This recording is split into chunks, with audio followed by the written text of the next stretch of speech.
So I've got a conditional statement for us to start with here. If it's raining, then I'm wet. Same one we were talking about in the last lecture.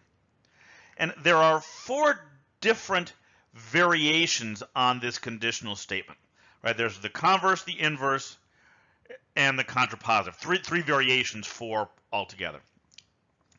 And over here on the right, I've kind of written out how these are formed. So I'm going to start with, I'm going to let P be it's raining, and I'm going to let Q be I'm wet.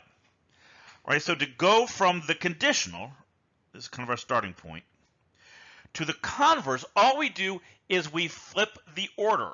Now, and I want to emphasize something here, all right? P is it's raining, and Q is I'm wet.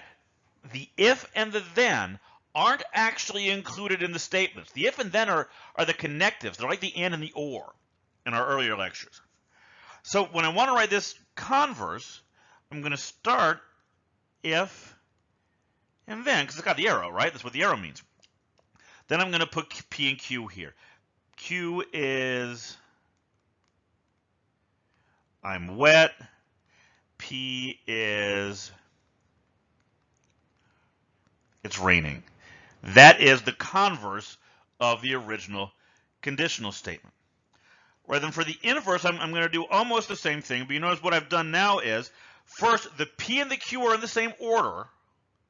All I've done here is I've added that negation in front of them. So this is going to be if it's not raining, then, and again I'm going to do a negation here, I'm not wet. The contrapositive does both. It flips the order of the P and the Q, and it does the negation of both of them. So this is going to be if I'm not wet, then it's not raining. Okay, so on the website, we're going to do a little investigation into this. Right, we're going to look at which of these statements are equivalent, because they aren't all equivalent to each other. Some of them aren't, some of them aren't. And when we're actually trying to prove things, that's a useful thing to know, because sometimes the equivalent version is actually easier to prove than the original conditional statement. Okay, so where are we going next? Now we've come to the point where we're ready to talk about actual arguments.